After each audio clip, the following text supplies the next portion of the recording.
He walked out of a hospital and vanished less than 3 kilometers away. There was no CCTV footage, no witnesses, and no search that night. For the next 7 years, his family crossed oceans looking for answers. They searched for him across the province, traveling back and forth between Canada and Australia for any lead, only to discover their son's remains within sight of the same hospital building that was supposed to save him. His name was Owen Kiernan Rooney, a 24-year-old Australian backpacker who had suffered a head injury and was admitted to Boundary Hospital in Canada. At the hospital, he told staff that a police officer had assaulted him. He was observed briefly and then discharged without testing or supervision. A few hours later, he disappeared into the night, and by morning, there was no trace of him to be found. What exactly happened in those missing minutes, and how does a man die so close to help? You are watching Crime Insider. Don't forget to hit that subscribe button and drop a like on the video. On August 14, 2010, in the quiet town of Grand Forks in British Columbia, a 24-year-old Australian traveler named Owen Kiernan Rooney arrived at Boundary Hospital. He had been treated for facial injuries after what police described as an assault near Christina Lake, which was about 30 minutes away from the hospital. Staff documented bruising and swelling on Owen's body, but noted that he was alert, cooperative, and not showing any signs of restlessness. Around early evening, staff saw him sitting alone on a picnic bench just outside the emergency entrance. His backpack, wallet, passport, and mobile phone were still inside the hospital, but when a nurse went to check on him a while later, he was gone. At approximately 7 p.m., police were notified that a patient had left without discharge paperwork. Officers searched nearby streets and trails but located no one. A missing person entry was filed before nightfall. Investigators pieced together his movements from the days before. Rooney had been traveling across Canada since 2009, working seasonally as an electrician in Kelowna. Friends later told ABC News Australia that he'd attended the Shambhala Music Festival, but missed his return ride. He decided to travel home on his own, moving through smaller towns across the Kootenays. His stop in Christina Lake appeared unplanned. Witnesses there reported a minor altercation at a campground the previous night. Royal Canadian police officers transported him to Boundary Hospital for treatment and observation. He wasn't detained, and staff confirmed he was free to leave. When he failed to contact anyone the following day, concern escalated. His sister, Kelly Rooney, told Canadian reporters that it was unlike him not to call or text. By August 16th, his family in Australia had been informed, and local officers were preparing a coordinated search. Royal Canadian Police canvassed roads leading west toward Highway 3 and the wooded slopes of Hardy Mountain. Searchers found nothing. Volunteers distributed flyers with his photograph, while police said there was no sign of foul play, but acknowledged he was unfamiliar with the terrain and carried no supplies. By midweek, ground teams expanded the search perimeter to nearby creeks and ridgelines. Dogs and helicopters were added to the operation. Each sweep ended the same way, with no trace of him. News of the disappearance spread quickly between Canada and Australia. Friends began online campaigns, and the hashtag bearing his name circulated across forums and backpacker sites. Investigators confirmed that his bank cards and phone showed no activity after the night he left the hospital. The Royal Canadian Police formally listed the case as a missing person under unexplained circumstances. An internal Interior Health review a year later concluded that staff had followed procedure but recommended clearer documentation when patients leave unexpectedly. For the family, the space between the hospital bench and the surrounding hills became the focus of every question. No verified sighting ever placed him beyond that point. By the end of August 2010, investigators had only 3 confirmed data points: an assault report near Christina Lake, a hospital admission in Grand Forks, and an unobserved exit into the evening. Between them lay less than 3 kilometers, and the start of a mystery that would span years. And the question that followed remained simple but unanswered. If Owen Rooney left a hospital on foot in daylight, carrying nothing, how did he vanish within sight of the town itself? By August 16, 2010, 2 days after Owen Kiernan Rooney walked out of Boundary Hospital, Police in Grand Forks, British Columbia, had launched a formal search. Royal Canadian police officers and search and rescue volunteers began covering the wooded area surrounding the hospital and the lower slopes of Hardy Mountain. These were the only visible routes he could have taken on foot. According to Royal Canadian Police field reports later summarized in CBC News, searchers followed service roads, game trails, and creek beds leading toward the Kettle River. Teams used tracking dogs and aerial support, but the terrain was steep, dry, and densely covered. Search managers described conditions as difficult: hot weather, deep brush, and multiple access points that complicated mapping. Inside the hospital, staff turned over Rooney's belongings: a backpack, passport, wallet, and mobile phone. Everything he owned remained in storage. Officers released his clothing description to detachments across the Kootenay boundary region. By August 18th, the search expanded to include local roads and nearby hiking trails.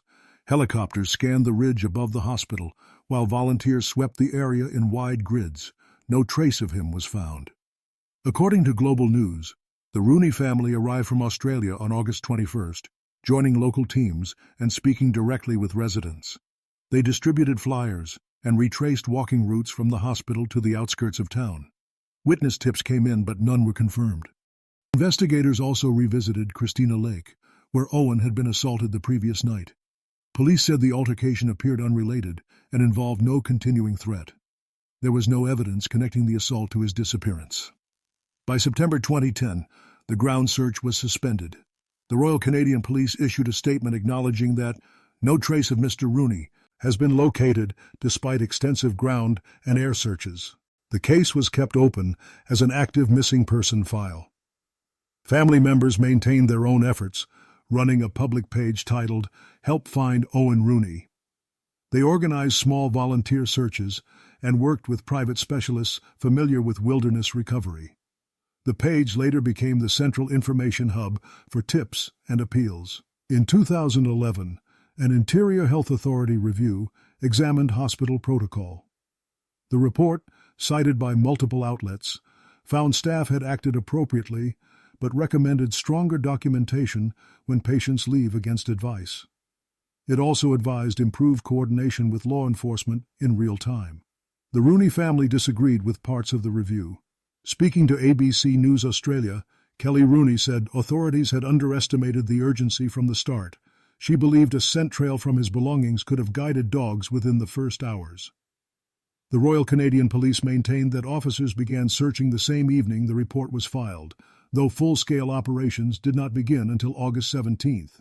Investigators said early patrols covered visible routes, but deeper terrain required coordination with search and rescue, which took time to mobilize.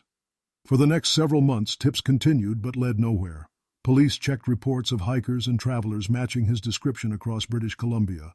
None were verified. By 2016, 6 years had passed. The case remained open but stagnant, unresolved, not closed, as one officer phrased it. There were no sightings, no digital activity, and no physical evidence. Despite searches across ridges, creeks, and mine roads, the result was the same. By early 2011, several months after Owen Kiernan Rooney disappeared, the official Royal Canadian Police search in Grand Forks, British Columbia, had ended. The file stayed open, but no active operations remained. Officers confirmed there were no verified sightings, no digital activity, and no evidence of travel outside the region. His family refused to let the case fade. They coordinated private searches through local volunteers and retired officers, focusing again on the ridges west of Boundary Hospital and the slopes of Hardy Mountain. Using social media, they organized ground teams, circulated flyers, and asked residents to report anything unusual along old logging roads. According to CBC News, the family also appealed for renewed official searches using cadaver dogs and aerial imaging. Funding and terrain made that difficult. The area was steep, densely wooded, and filled with abandoned shafts from historic mining work. Even trained teams struggled to cover it completely. Between 2011 and 2013, media coverage appeared mainly around anniversaries of his disappearance. Each report repeated the same facts. He walked out of a hospital, left everything behind, and was never seen again. The Royal Canadian Police told reporters the file remained active but dormant, meaning investigators would review it only if new evidence surfaced. Back in Australia, the Rooney family continued to work with journalists. They shared photos and personal details to keep the story alive. Interviews aired on ABC News Australia and 9 News, repeating one message, that Owen's family needed answers, not assumptions. By 2014, searches by local volunteers continued informally. Residents occasionally reported objects or bones found near trails, but none matched forensic records. Search and rescue officials said the wooded radius west of Grand Forks covered roughly 3 square kilometers of roots. Jet elevation, a small area on a map, but one that could conceal anything.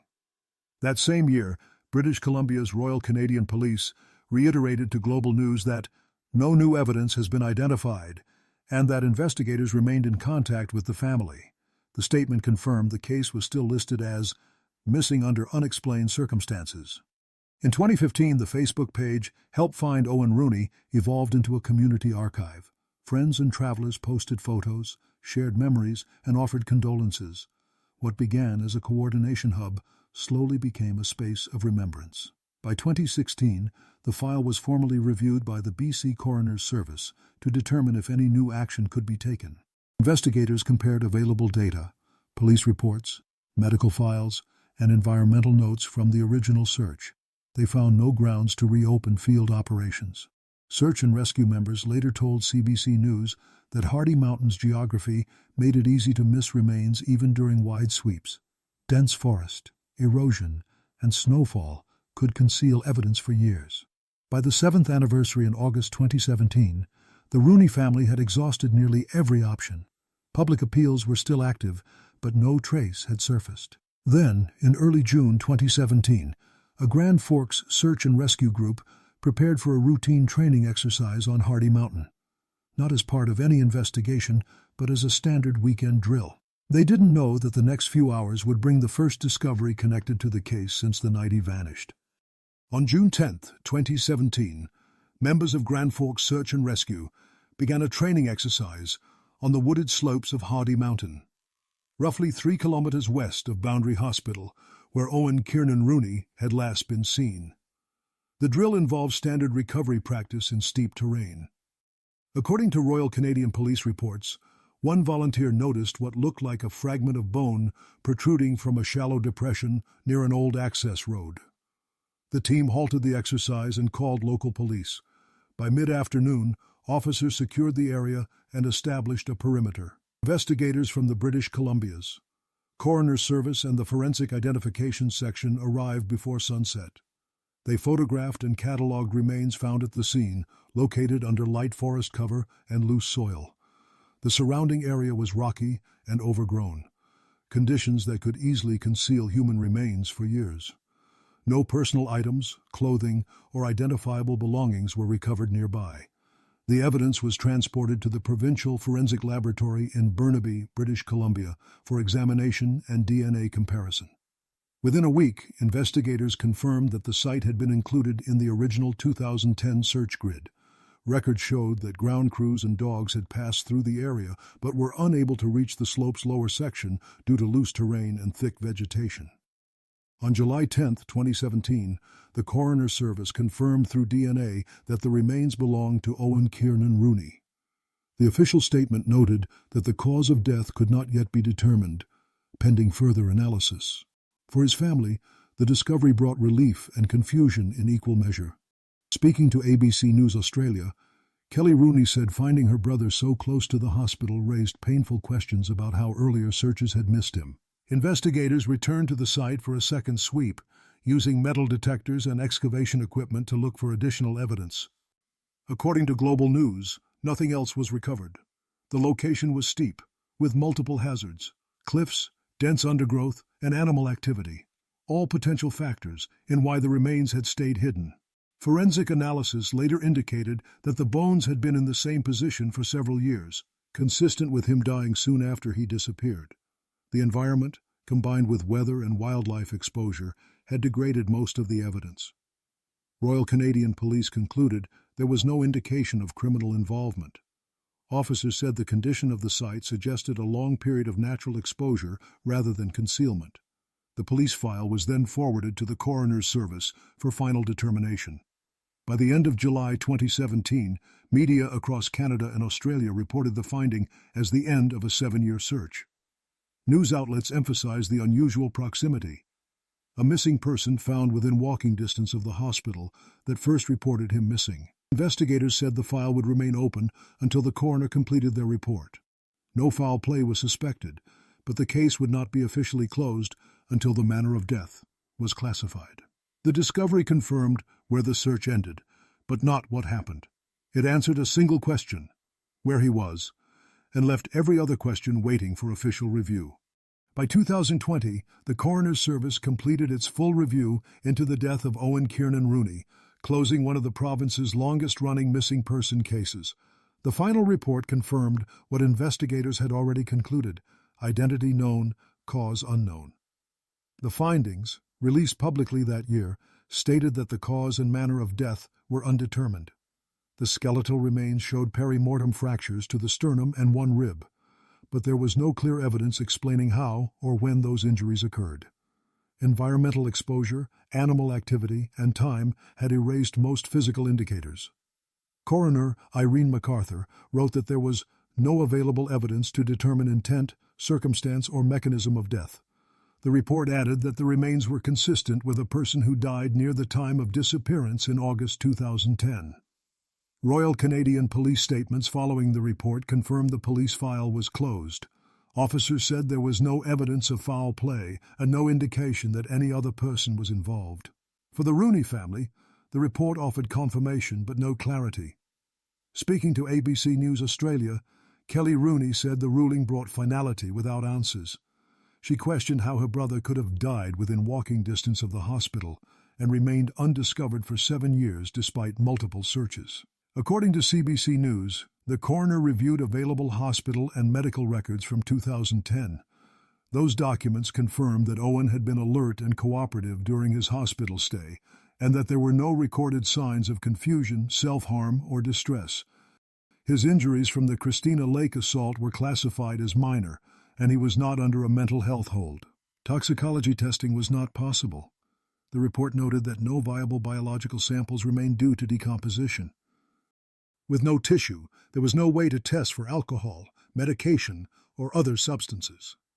Investigators re-examined the Royal Canadian Police missing person file, comparing scene photographs and weather records. There were no indications of forced entry, struggle, or external involvement. The coroner noted that the site's steep terrain and natural hazards could have caused a fall or disorientation, but this could not be confirmed. In a statement to Global News, the Grand Forks Royal Canadian Police said, all investigative avenues were exhausted. They added that the file would only reopen if new physical evidence appeared. The coroner's service closed the report with 2 recommendations: that the file remain subject to review if new material evidence surfaces, that health authorities document all patient departures more comprehensively to improve coordination with police during future missing person alerts. The report listed the official classification as undetermined, leaving the questions of what caused his death and why he was not found sooner. For investigators, the discovery provided closure to the logistical process. For the family, it marked a transition from search to remembrance. The coroner's signature ended the paperwork, but not the uncertainty. By the end of 2020, Owen's name appeared among resolved but unexplained cases in the coroner's service archive. The file was no longer active, but it remained open to amendment should any new discovery occur. 10 years after the day he vanished, there was finally a report, but no cause, no witness, and no event to explain what happened between the hospital gate and the hillside. By the time when the coroner's service released its final report in 2020, the disappearance and death of Owen Kiernan Rooney had spanned an entire decade. The file was officially closed, but the questions that started it never were. According to CBC News, the coroner's report confirmed the identity but not the cause. The remains found on Hardy Mountain showed limited injury detail, fractures to the sternum and a single rib, but nothing to indicate intent, struggle, or clear accident. No evidence of third-party involvement, no trace of concealment. Only the place where he stopped moving. For the Royal Canadian Police, the conclusion marked the end of one of their most puzzling rural investigations. They stated that all investigative avenues were exhausted. The missing person file was archived and would only reopen if new evidence appeared. Inside the Interior Health Authority, the case had already led to procedural change. After internal review, hospitals across the region were instructed to notify law enforcement immediately whenever a patient left against medical advice, even when they weren't considered at risk. Officials later confirmed that the Rooney case was referenced during that policy update. For his family in New South Wales, the years following the report shifted from search to remembrance.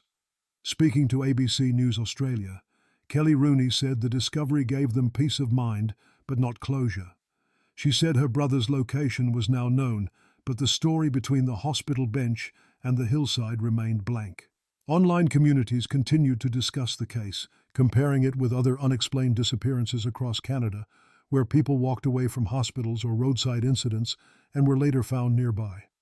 Analysts pointed to a pattern: short distance, long delay, no explanation. Forensic experts interviewed by the Fifth Estate said the fractures listed in the 2020 report could result from a fall or compression, but offered no definitive meaning. Without clothing, soft tissue, or preserved surroundings, even advanced methods could not determine sequence or intent. By 2022, the Rooney family established a memorial in their hometown. The inscription read, "Missing since August 14, 2010, found on June 10, 2017. Each year since, they've posted a short line across Owen's remembrance page, "We brought him home." In Grand Forks, the story remains a reference point for search teams. Volunteers who joined both the 2010 and 2017 efforts told Global News the case reshaped how they approach missing person operations. Proximity, they said, doesn't guarantee discovery. As of 2025, no new information has been added to the file.